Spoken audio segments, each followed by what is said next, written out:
Hola a todos, soy Fabricio Ceballos. Bienvenidos a una nueva entrega de Enfoque Mundial. Hace pocas semanas, Japón anunció su decisión de iniciar la caza de ballenas con fines comerciales.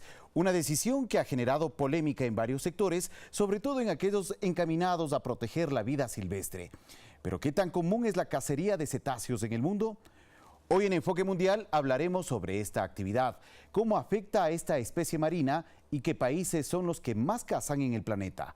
Además, contaremos con los reportajes especiales de la Deutsche Welle, la televisión pública de Alemania. Bienvenidos todos.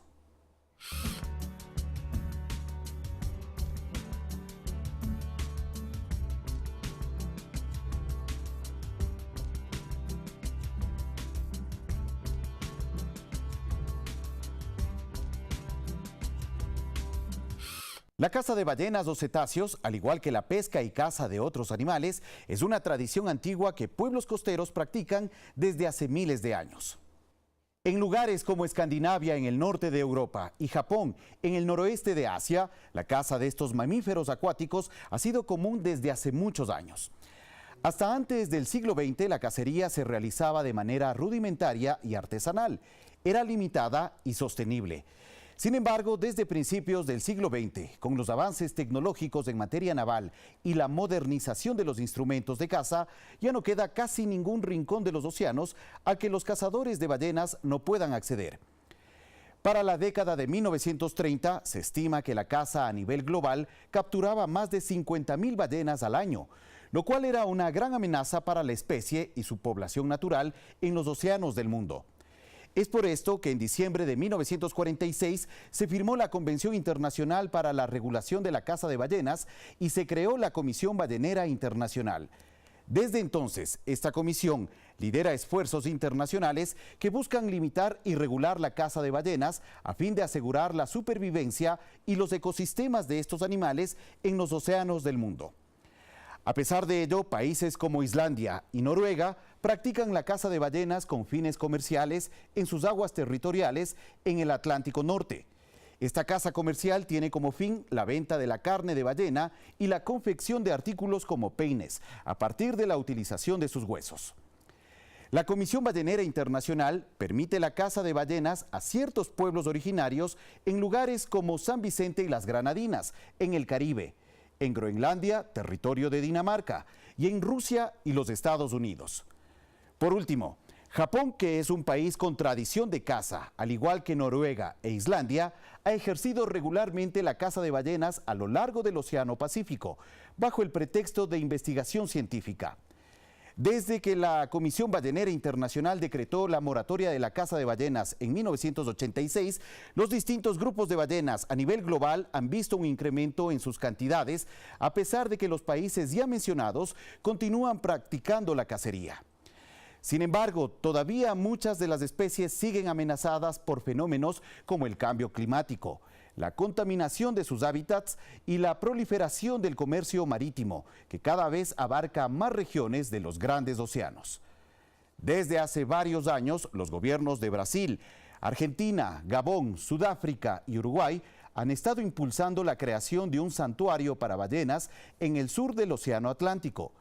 En dicha propuesta se estima un área marítima que serviría de santuario para aumentar las poblaciones de ballenas en un hábitat natural, sin tráfico marítimo excesivo, sin caza ni actividades extractivas.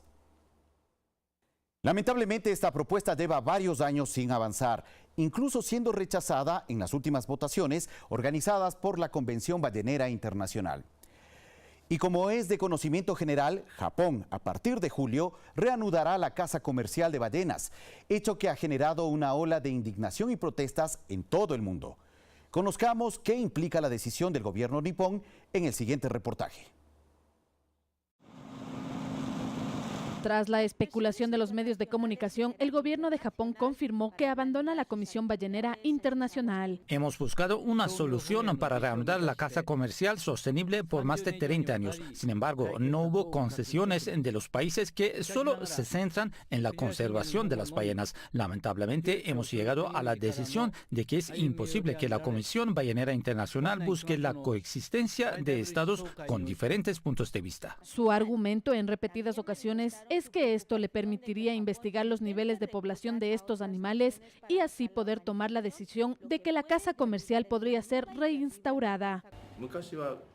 Es cierto que en el pasado pescamos ballenas excesivamente.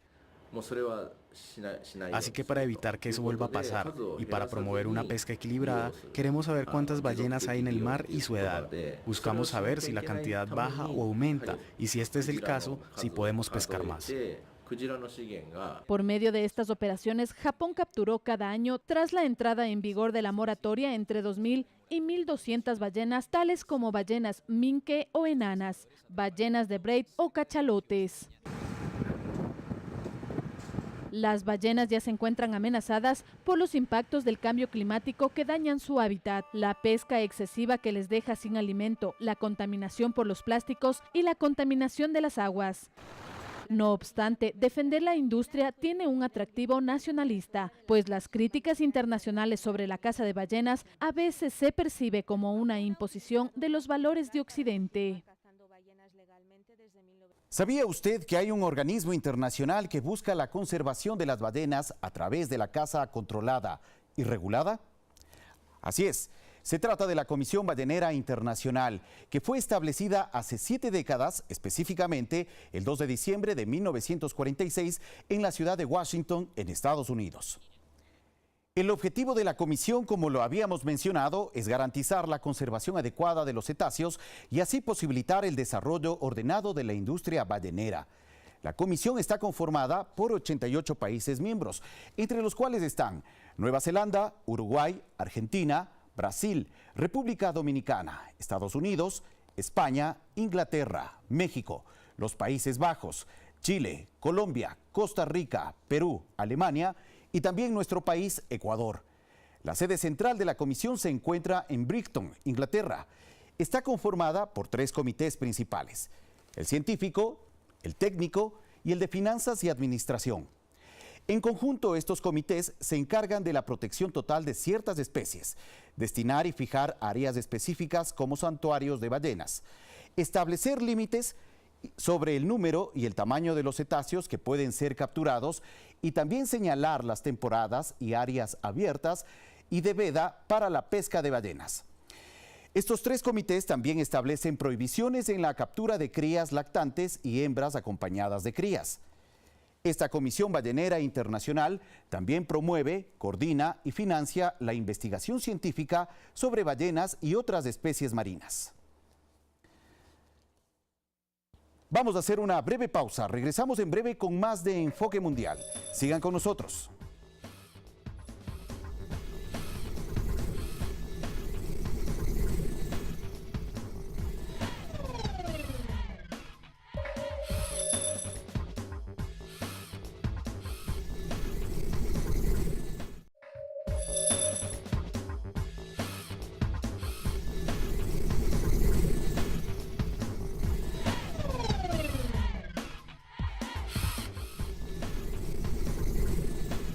Gracias por seguir con nosotros en Enfoque Mundial.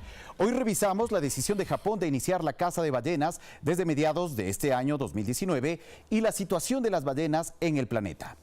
¿Sabe usted cuáles son los cetáceos más cazados del mundo? A continuación revisamos los ejemplares que se encuentran en mayor peligro. La ballena azul es el mayor animal del planeta. Se ha visto ejemplares de 33 metros de longitud y 190 toneladas de peso. Aunque no todos los ejemplares alcanzan esas dimensiones, en promedio estos mamíferos marinos suelen medir entre 24 y 27 metros y pesar 120 toneladas. A finales del siglo XIX eran abundantes en casi todos los océanos, pero su caza masiva las llevó al borde de la extinción, lo que provocó su protección en todo el mundo desde el año 1966. Según información ofrecida por la BBC de Londres, solo quedan 2.000 ejemplares en el Pacífico, el Antártico y el Índico. La ballena de aleta es el segundo mamífero más grande del planeta. Su caza también fue indiscriminada durante los 2 primeros tercios del siglo XX, por lo que está considerada como especie en peligro crítico de extinción. Se calculan unos 5.000 ejemplares en el hemisferio norte, Aunque existe una moratoria en la caza comercial de esta ballena, en los últimos años, algunos países como Noruega, Islandia y Japón permiten su caza en determinados periodos.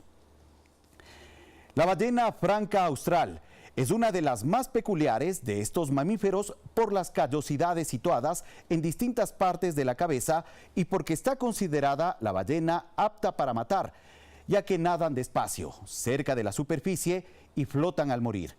Pesan entre 40 y 80 toneladas y alcanzan los 18 metros de longitud. Está considerada en peligro de extinción al norte del Pacífico y del Atlántico, donde su población se calcula en aproximadamente 600 ejemplares. Aunque no corre peligro en el hemisferio sur, donde se estiman unas 10.000 ballenas. La ballena rorcual sei o boreal también está considerada como una especie en peligro de extinción. Estas ballenas, de 16 metros de longitud y 25 toneladas de peso, fueron cazadas indiscriminadamente en la primera mitad del siglo XX. Se mataron cerca de 200.000 ejemplares, por lo que es una especie protegida internacionalmente. No obstante, Japón ha permitido la caza para su investigación. Se estima que su población supera los 10.000 ejemplares en el Atlántico Norte y que incluso podría superar los 20.000 en el Pacífico Norte, aunque la comunidad científica no se ha puesto de acuerdo en el número total de ejemplares. La ballena cachalote puede medir hasta 15 metros de largo y pesar unas 40 toneladas. Es la primera especie de ballenas que su especie está considerada como vulnerable.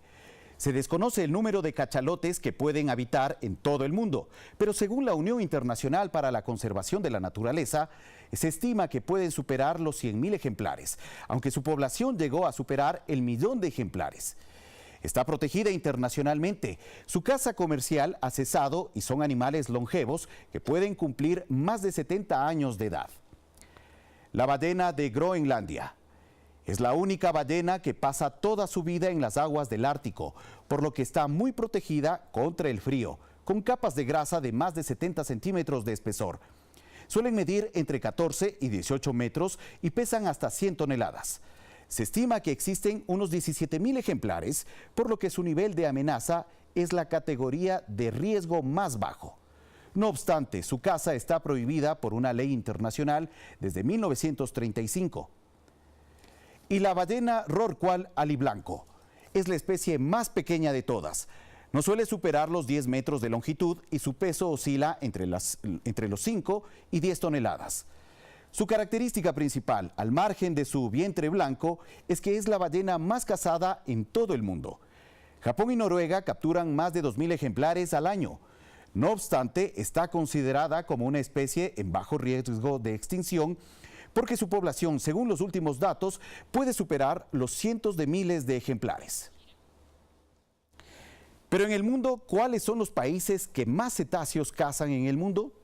Les presentamos a continuación los países que encabezan esta lista según un reciente reporte de la agencia informativa BBC. El país nipón lleva décadas capturando estos animales de manera legal. En 1987, poco después de entrar en vigor la prohibición de la Comisión Ballenera Internacional, Japón hábilmente se acogió a un vacío legal que le permitió la caza de ballenas ante necesidades de investigación científica. Tras su sacrificio para la ciencia, generalmente la carne de estos animales es vendida para el consumo. Organizaciones de defensa de los animales consideran que este programa no es más que un encubrimiento de las operaciones de caza comercial del país. Por medio de estas operaciones, Japón capturó cada año tras la entrada en vigor de la moratoria entre 200 y 1.200 ballenas, tales como ballenas minke o enanas, ballenas de Brit o cachalotes. Islandia. Al igual que Japón, ese país llevó a cabo inicialmente un programa de caza de ballenas, basado en objetivos científicos, hasta que en 1992 se retiró de la Convención Ballenera Internacional. En el año 2002, el organismo permitió el reingreso del país europeo que presentó una reserva a la moratoria de la caza de ballenas. En la práctica, se supone que en Islandia no es ilegal la caza de ballenas, siempre que se cumpla con ciertas reglas. La legalidad de esta iniciativa fue ampliamente discutida y otros países miembros entendieron esta reserva como un claro intento de Islandia por burlar las regulaciones internacionales. En 2006, Islandia reanudó su caza comercial, compuesta principalmente por varias decenas de ballenas minke y ballenas de aleta. En 2009, el país reinició la cacería comercial de ballenas a mayor escala, matando anualmente a unos 200 ejemplares durante los años siguientes. Noruega. En 1982, cuando la Comisión Ballenera Internacional adoptó la moratoria a la cacería comercial de ballenas, Noruega fue uno de los pocos gobiernos que presentó una objeción a la iniciativa. Cuando la prohibición entró en vigor en 1986, Noruega cumplió con ella hasta el año 1993. Aquel año, Oslo anunció que gracias a un vacío legal en la Convención Internacional para la Regulación de la Caza de Ballenas y recurriendo a su objeción a la moratoria, reanudaría la captura de ballenas minke. El número de estos cetáceos cazados por buques noruegos aumentó de manera progresiva, pero en los últimos años se vio un notable descenso de interés por parte de la industria ballenera. Si en 2015 fueron 660 los cetáceos cazados, para el año 2017 pasaron a ser 432, pese a que la cuota autorizada por el gobierno era de hasta 999. Las Islas Feroe. Aunque en un marco diferente a los 3 ejemplos anteriores, cientos de ballenas mueren cada año en cacerías legales en las Islas Feroe, un archipiélago que pertenece a Dinamarca, pero que es autónomo en cuanto a su legislación, no sujeta a la danesa o de la Unión Europea. La moratoria de la Comisión Ballenera Internacional sobre la caza comercial de ballenas no tiene un efecto real sobre las Islas Feroe, ya que la pesca aquí se define como una actividad comunitaria, en la que la carne se comparte entre los habitantes en lugar de venderse. El mar que rodea algunas de las Islas Feroe aparece teñido de rojo cuando se organizan las tradicionales cacerías de ballenas.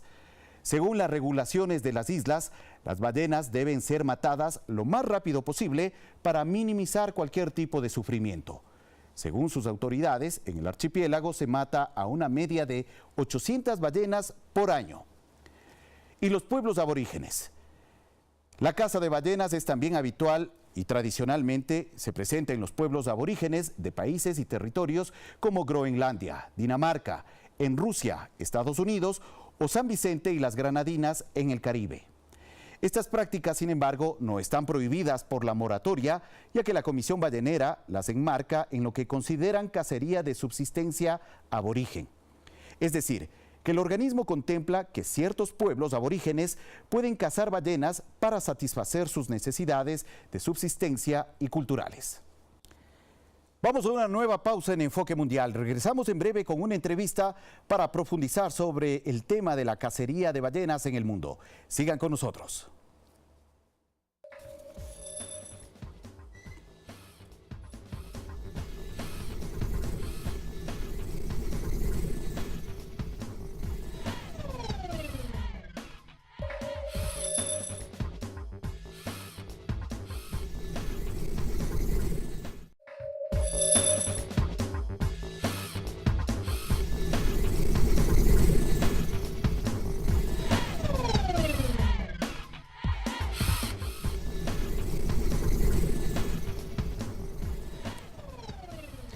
Gracias por acompañarnos en Enfoque Mundial. Ya se encuentra con nosotros Juan Yepes, biólogo de la Universidad Central del Ecuador, máster en Ciencias de la Universidad Católica y también representante de la ONG Big Mammals Conservation. Gracias, Juan, por estar con nosotros. Muchas gracias. Bienvenido a Enfoque Mundial.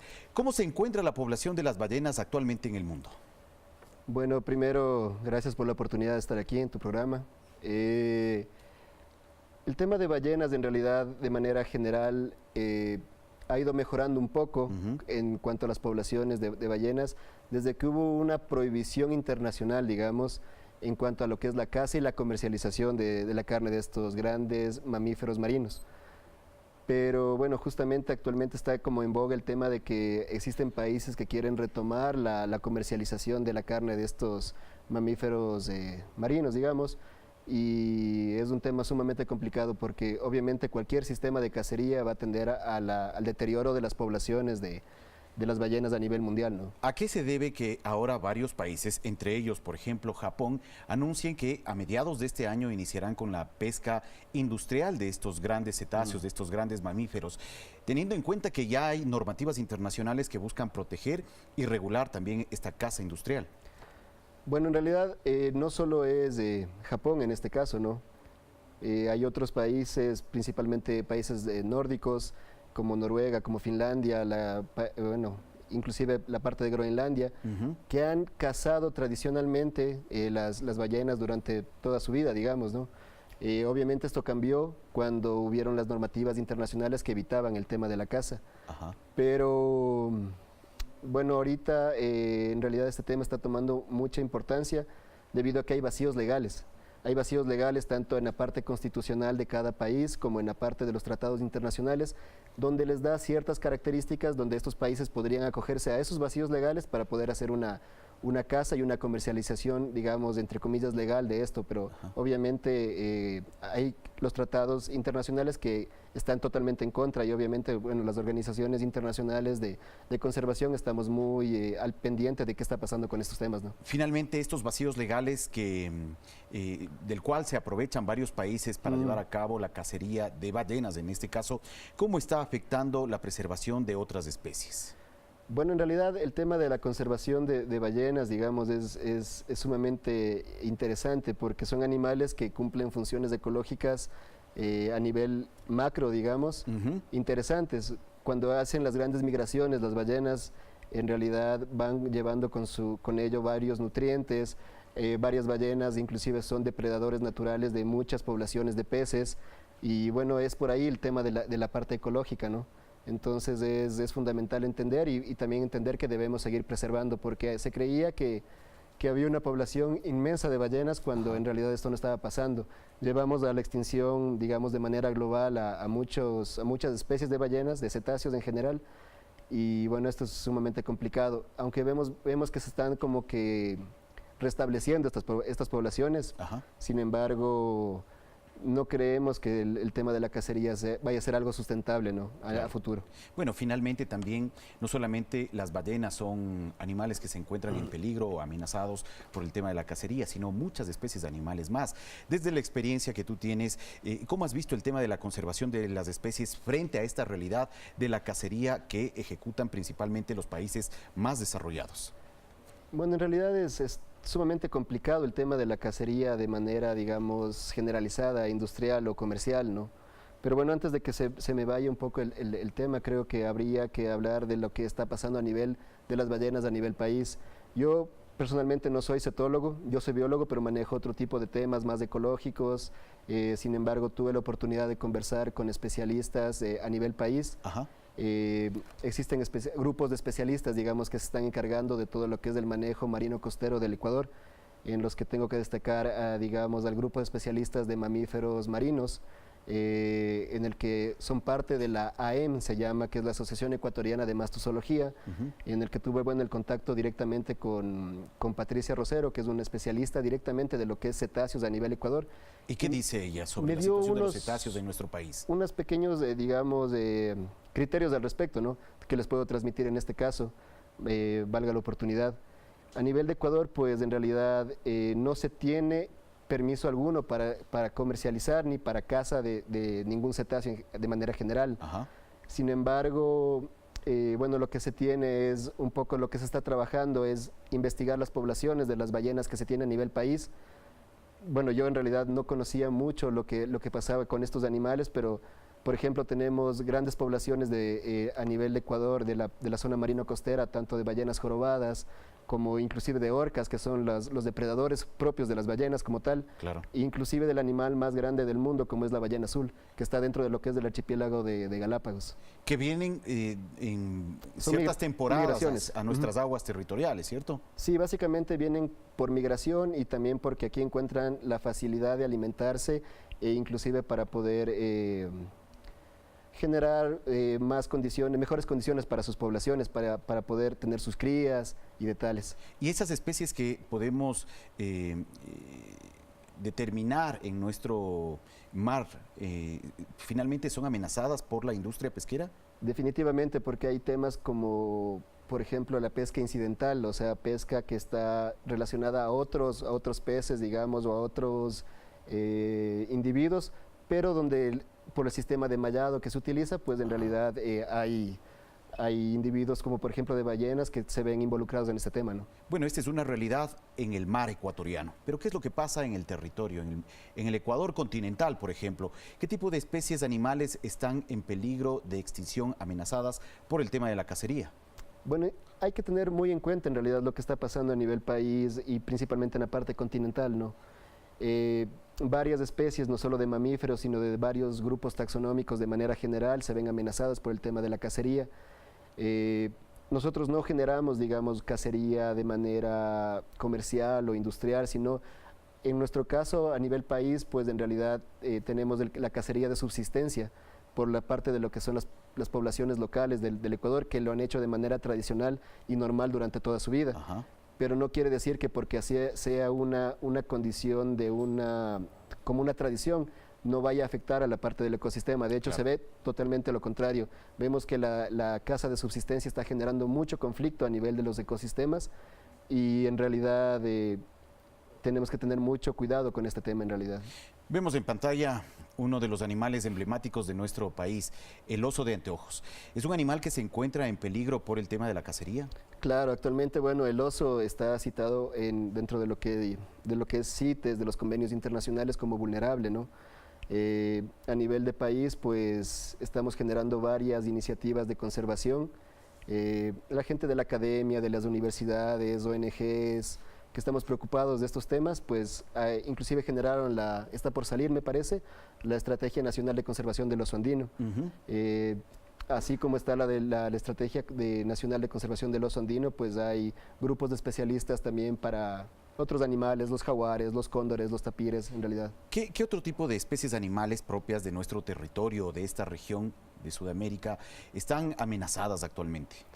En realidad los grandes mamíferos son sumamente amenazados por el tema de que, es lo que te comentaba antes, pues nadie quiere en realidad tener un jaguar que esté rondando por su casa, un puma que esté por su casa, Ajá. inclusive un oso. Muy pocas son las personas que tienen la capacidad de entender, digamos, de que son animales que simplemente están tratando de subsistir, más no que tratan de generar un ataque o que quieren generar problemas, en realidad, ¿no? Son grandes mamíferos, como tú lo has dicho. No sé si podrías un poco graficarnos brevemente cuál es el tamaño de este tipo de especies de animales, por ejemplo, del oso, del jaguar y de otras especies. Bueno, en el tema para darles una idea, digamos, a mí siempre me ha parecido interesante, digamos, el tamaño que pueden llegar a tener los osos en la cordillera oriental. Yo trabajo con especialistas, osólogos directamente, biólogos que se dedican al estudio de osos, y bueno, ellos me han sabido comentar cómo va este tema, ¿no? En la cordillera oriental pueden llegar a tener mucho más recurso, mucho más alimento, y pueden llegar a medir inclusive mucho más de 2 metros, ¿no? 2 metros 20. Osos como este. Osos como este. Bueno, quizás es todavía un juvenil. He visto que se desarrollan mucho más. Pueden llegar a pesar más de 400 libras tranquilamente.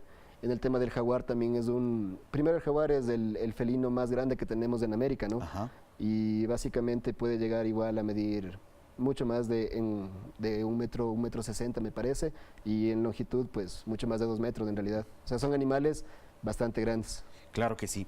Bueno, ustedes como ONG, ¿qué tipo de iniciativas están emprendiendo no solamente en el país, sino a nivel internacional para preservar estas y más especies? No solamente en el continente, sino también a nivel marítimo.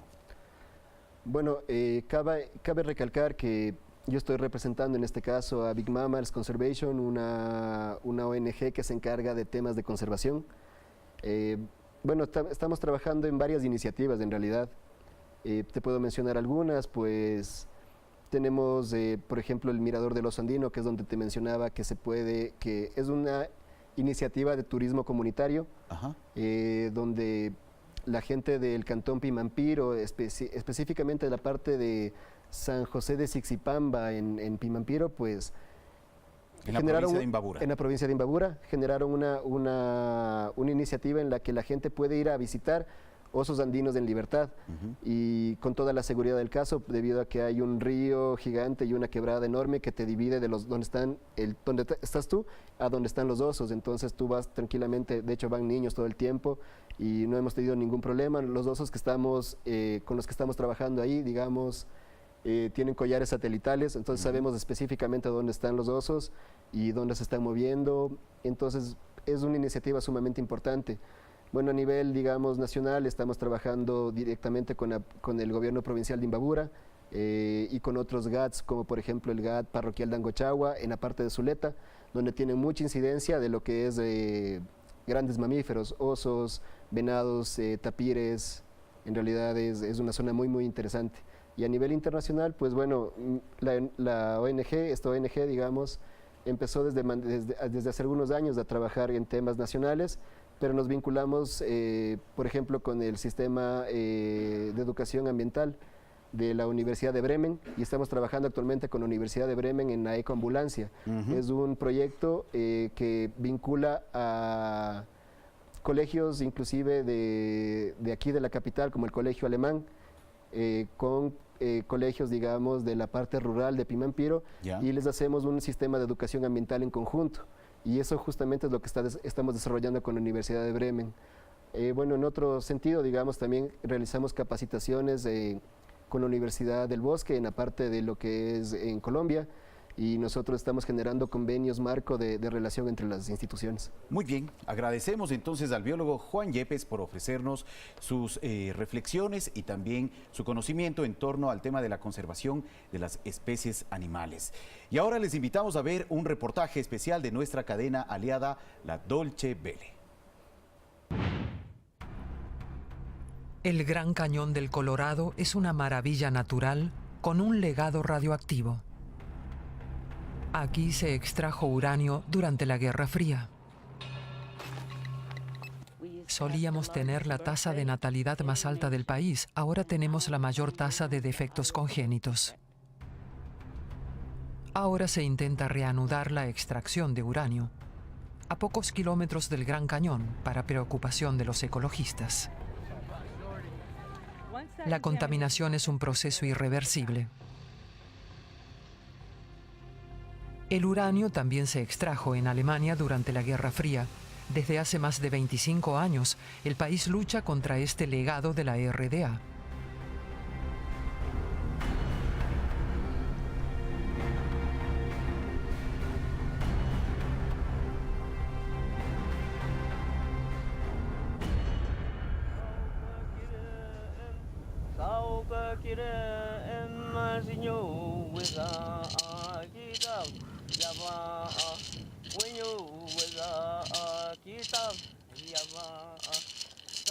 Pide consejo y ayuda a sus antepasados. Diana Ukwala pertenece a la tribu más pequeña de Estados Unidos, los Havasupai.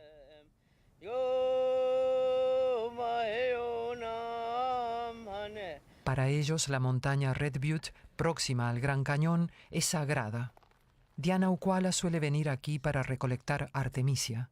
Se supone que la hierba mantiene alejados a los malos espíritus. A la chamana esto le vendría bien. A solo unos cientos de metros de aquí se está perforando el pozo de una mina de uranio. Diana teme por el Red Butte y todo el Gran Cañón.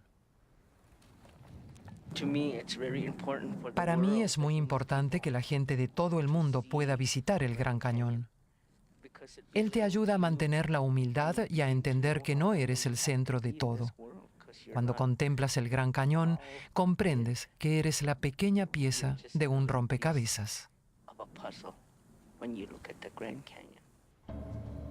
Desde arriba parece desierto, pero al pie del Gran Cañón se encuentra el pueblo Supai. Para visitarlo hay que caminar o viajar en helicóptero. Ninguna carretera conduce hasta allí.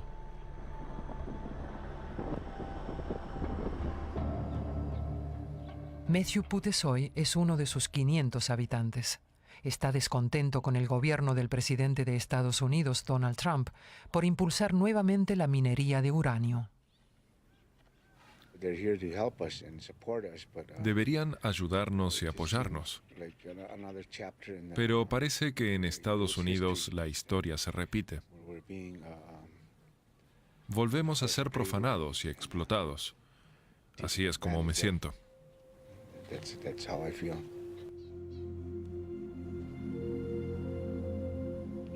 Los Havasupai temen que la mina de uranio contamine sus fuentes de agua potable. El agua es la base de su vida en todos los sentidos. Las cascadas atraen a 20.000 visitantes al año. El pueblo vive del turismo.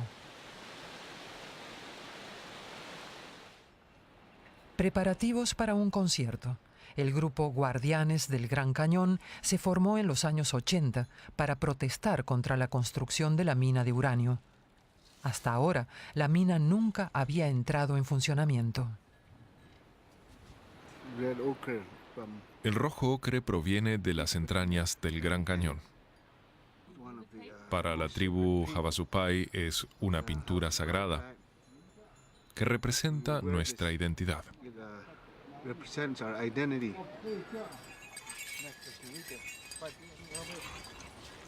Antes los Havasupai ocupaban todo el territorio del Gran Cañón.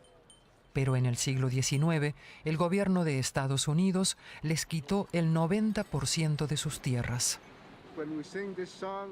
Con esta canción solicitamos que nos devuelvan todo lo que hemos perdido. Nuestra reserva, nuestras tierras, nuestra patria aborigen en el Gran Cañón. Oramos para recuperarlas.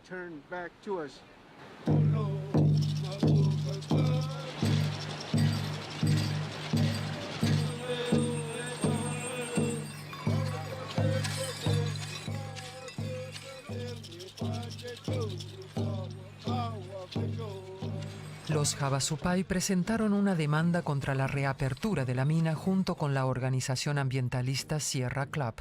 Puede que consigan evitarla.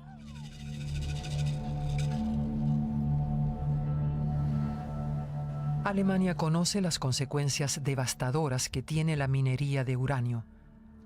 El país todavía lucha contra la herencia radioactiva de la RDA. Por ejemplo, en Bad Schlema, Sajonia. Durante la Guerra Fría se extrajeron 80.000 toneladas de uranio para las bombas atómicas rusas.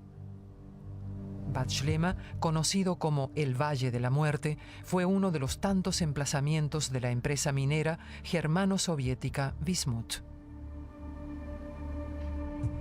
Con la reunificación alemana se interrumpió la producción. Wismut GmbH pertenece en su totalidad a la República Federal de Alemania. Su única misión es sanear el legado de la minería de uranio. Muchos túneles ya han sido inundados, otros están siendo ampliados para drenar el agua del pozo o mejorar la ventilación. Los viejos taladros de la RDA siguen en uso. Bad Schlema tiene unos 4.200 kilómetros de túneles con una profundidad máxima de casi 2.000 metros.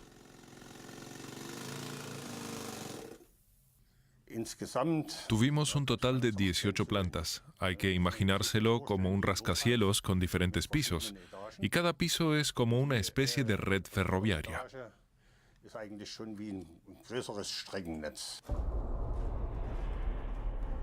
Una estructura que requiere mucho trabajo. El mayor peligro es el radón, un gas radioactivo. Por eso hay que extraer el aire de todos los túneles aún abiertos.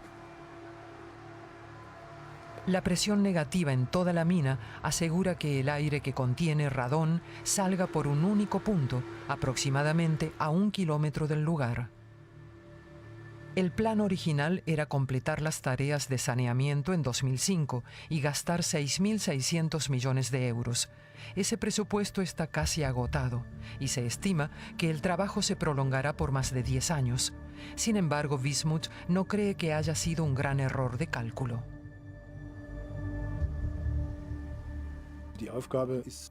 El alcance de la tarea fue evaluado con bastante precisión. Considerando el volumen en dinero, no estamos tan lejos de las estimaciones de ese momento. El importe total presupuestado para ello desde el punto de vista actual es de unos 8.000 millones de euros hasta 2045. Aquí esa clase de proyectos parecen utópicos. En la reserva de Navajo, al este del Gran Cañón, hay unas 550 minas de uranio abandonadas. Solo 9 de ellas han sido saneadas. El ecólogo Tommy Rock está investigando qué efectos puede tener esto. Para ello visita una mina cerca del Monument Valley o Valle de los Monumentos. A primera vista parece como si nadie viviera aquí, pero allí hay una persona, y de este lado, más abajo, hay algunas casas. La gente trae a sus animales a pastar aquí, caballos, vacas y ovejas. Eso genera diferentes tipos de exposición. Y en el polvo puede ver que el suelo de este lugar está cubierto de partículas de uranio y terminará en las napas subterráneas. El uranio es soluble en agua, así que cuando llueve, el agua lo transporta hasta el valle.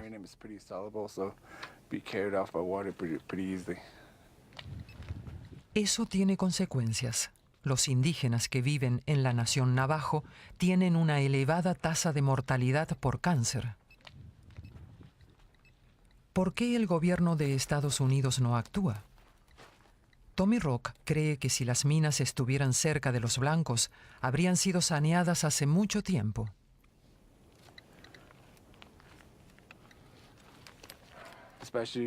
En lo que respecta a la protección del medio ambiente, las poblaciones indígenas y otras minorías reciben un trato muy injusto en Estados Unidos. Somos los conejillos de Indias, como si fuéramos prescindibles, pero no lo somos.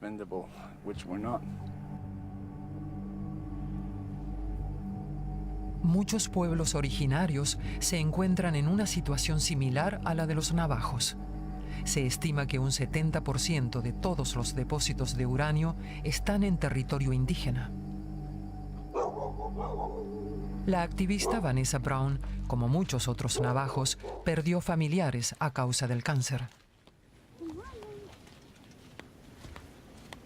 Desde hace décadas lucha por cambiar la situación.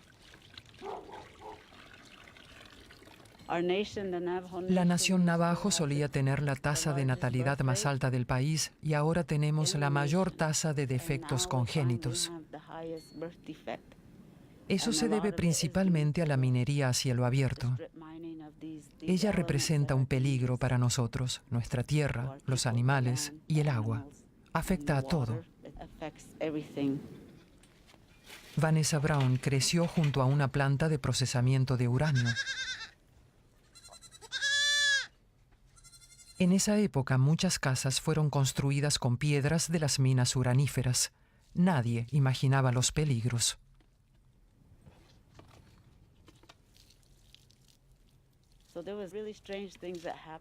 Ocurrían cosas realmente extrañas.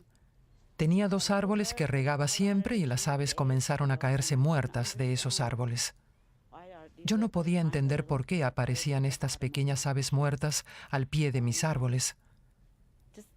Había otras cosas, como destellos de luz en la noche, que asustaban a mis perros.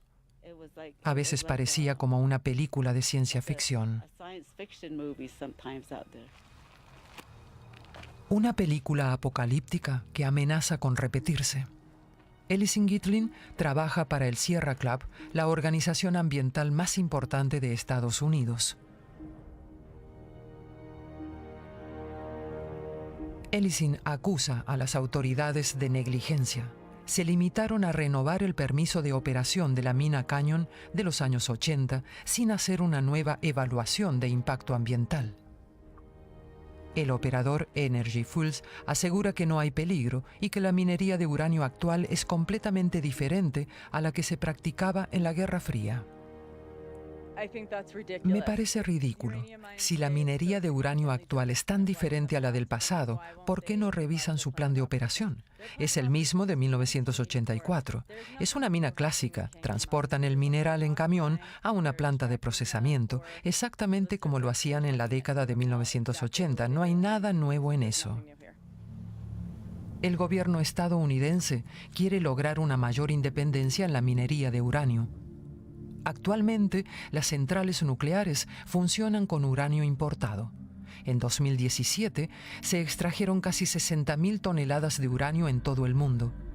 Kazajistán es el líder con casi 23.400 toneladas. Le siguen Canadá con 13.100 y Australia con 5.900 toneladas. Estados Unidos ocupa el 9º lugar. Sus 940 toneladas de uranio representan solo el 1,5% de la producción mundial. Sin embargo, en términos de consumo, Estados Unidos lidera el ranking.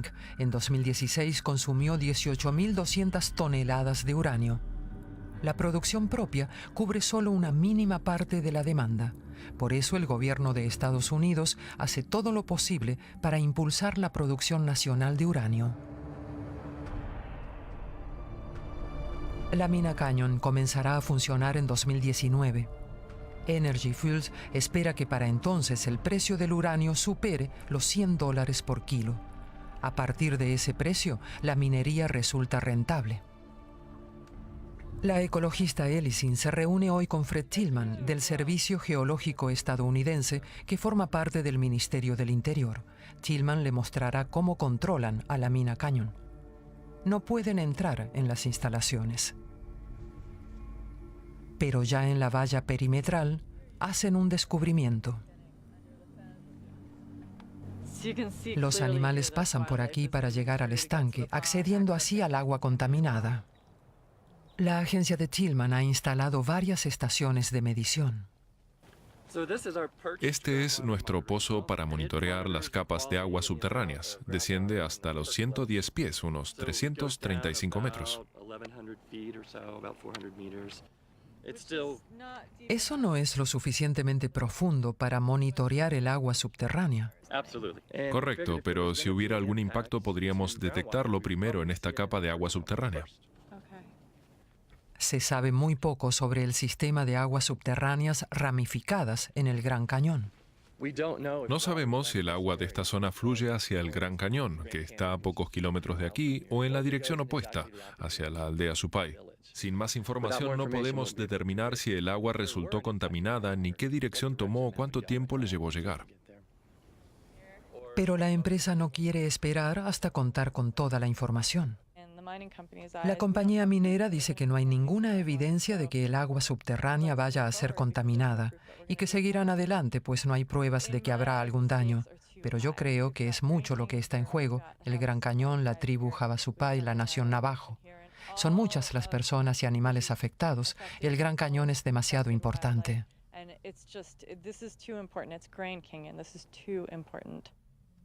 De regreso a los vestigios radioactivos de la RDA. En Königstein, la empresa Bismuth bombeó ácido sulfúrico en los túneles para separar el uranio del mineral. El ácido continúa bajo tierra disolviendo el uranio de la piedra.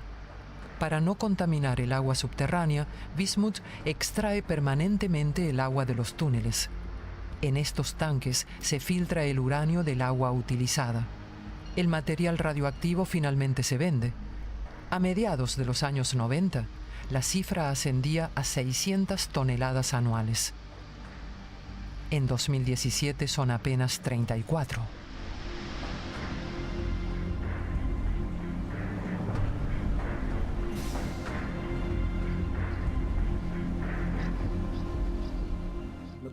En este momento, las cantidades de uranio que producimos son muy bajas porque su concentración en el agua usada para inundar los túneles es cada vez menor.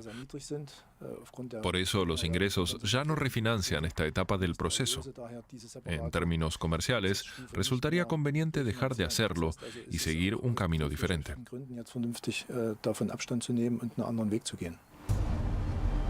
Pero el uranio de producción alemana aún se vende, aunque a una sola empresa.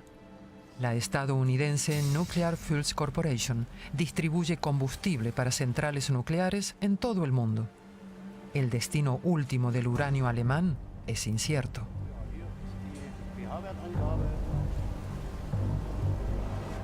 Luego de ser tratada, el agua anteriormente radiactiva queda tan limpia que incluso puede fluir hacia el río Elba.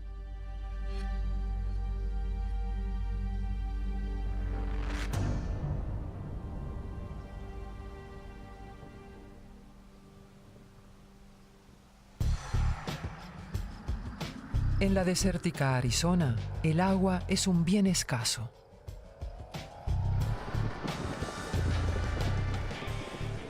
El agua que consume Dustin Güero no sale del grifo, él debe ir a buscarla en auto. Para ello conduce 45 kilómetros 3 veces por semana.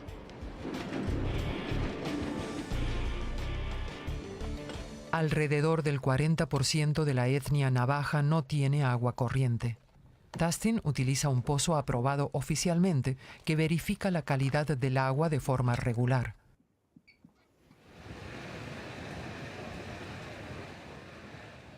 Pero muchos otros obtienen su agua de fuentes no oficiales.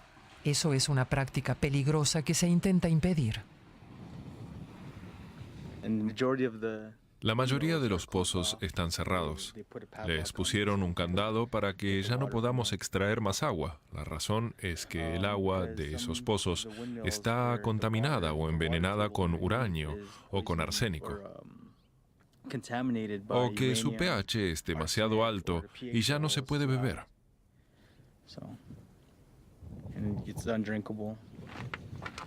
Dustin es fotógrafo y activista. Él también lucha contra la mina Canyon, aunque hasta ahora sin éxito. Por eso Dustin y sus compañeros intentan cortar las rutas de transporte de la compañía operadora.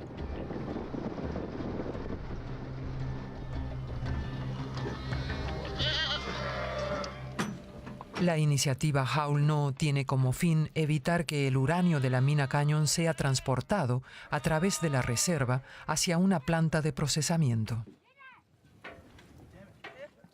La abuela de Dustin, Cecilia Joe, está orgullosa del activismo de su nieto. Ella es la cabeza de familia. Los navajos viven en una sociedad matriarcal.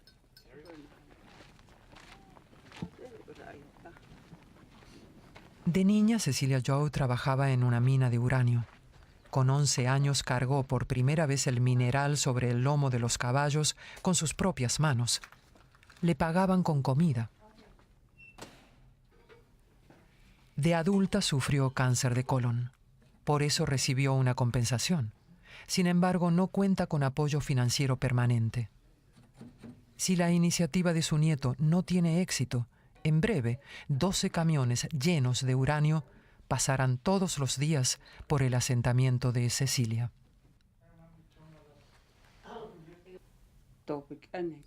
Me parece terrible. El viento soplará el polvo de uranio hasta nosotros. Muchos lo inhalarán y se enfermarán, como me pasó a mí por trabajar en la mina. Yo tuve cáncer. Mi tumor tenía el tamaño de un pomelo. No quiero que otros tengan que pasar por lo mismo.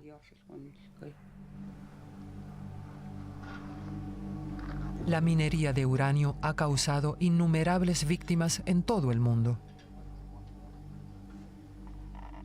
También en Alemania. Walter Maczynski fue empleado de Wismut durante 37 años. Ahora tiene cáncer de pulmón. Hola Walter, vengo nuevamente de visita. Una vez al año lo visita Stefan Schirpe de la cooperativa de trabajo. Intenta llenarlo a ver cómo funciona. ¿El tanque de oxígeno aún funciona correctamente? Walter Maczynski sufre una enfermedad profesional reconocida. Por esta razón cuenta con el apoyo de la cooperativa minera y de la industria química. Al principio Walter no tenía idea de lo peligroso que era el trabajo como minero. Que el cáncer de pulmón podía llegar a ser una consecuencia es algo que se mencionaba fuera del ámbito laboral, pero a nosotros nunca nos lo dijeron. No era algo que uno percibiera, sino que notaba con el contador Geiger. Cuando hacía mucho ruido, había mucho mineral. Unos 9.500 ex empleados de Wismut contrajeron cáncer de pulmón a causa del trabajo subterráneo. ¿Qué tal con el oxígeno? ¿Cuándo sientes tus limitaciones? Cuando sales, ¿cuántos metros puedes caminar afuera? Ajá, sí, también en reposo. En los primeros años de posguerra, el trabajo en Wismut era especialmente peligroso. Más adelante mejoró la seguridad laboral y la exposición a la radiación disminuyó. Cuanto mejor es la calidad del mineral, más intensa es su radiación. Esa es la cuestión. Por eso, aún trabajando solo una breve temporada es suficiente para enfermarse. Creo que en ese sentido los mineros que empezaron a trabajar a partir de los años 70 no sufrían daños similares a los que empezaron en 1947.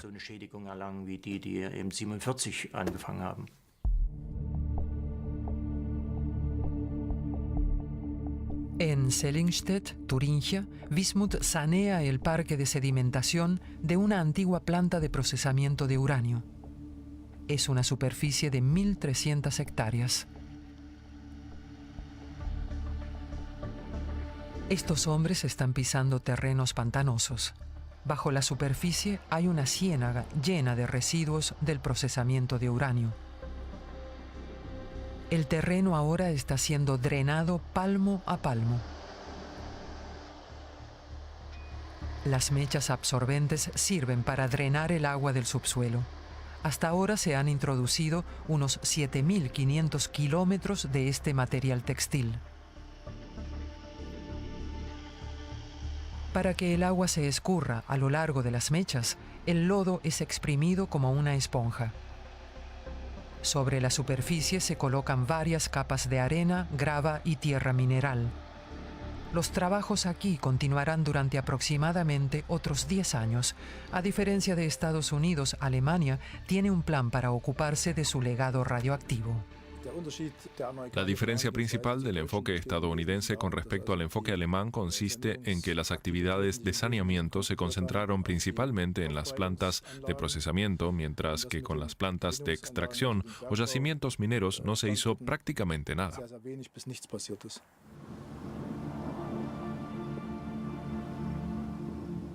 De regreso en la nación navajo,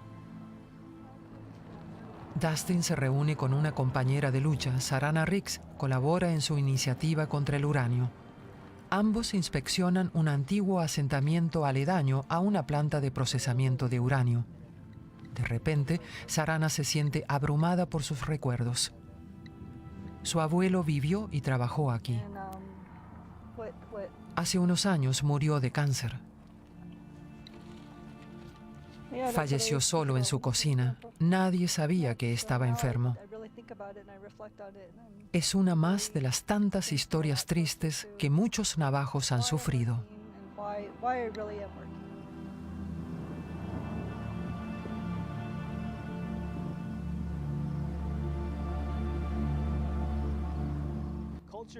Nuestra cultura se basa en historias, oraciones, canciones y en nuestro idioma. Pero todo eso está desapareciendo. La minería de uranio nos quitó a muchos de nuestros mayores. Las historias que transmitiremos a nuestros hijos son historias llenas de sufrimiento y dolor a causa del uranio y por todo lo que pasó aquí en el pasado. Unos días más tarde hay una marcha de protesta en Blending contra la planta de procesamiento de uranio White Mesa Uranium Mill.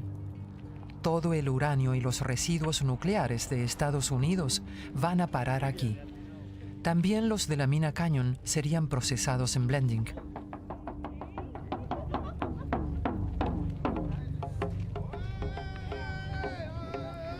La empresa afirma que todo es completamente seguro.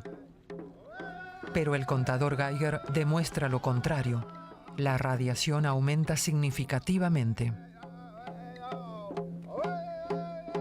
Y una vez más, los afectados son los pueblos indígenas. La tribu Ute vive a menos de 5 kilómetros de distancia.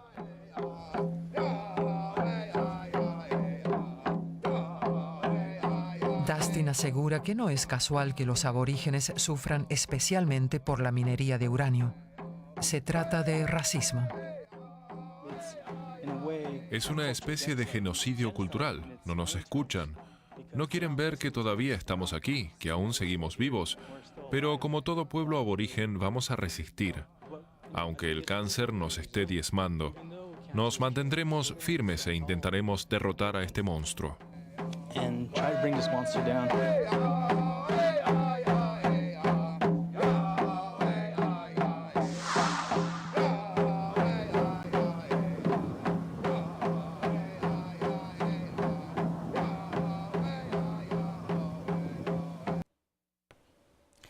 Gracias a todos por acompañarnos. Finalizamos Enfoque Mundial. Regresaremos dentro de una semana con nuevos temas de interés para ustedes. Hasta pronto.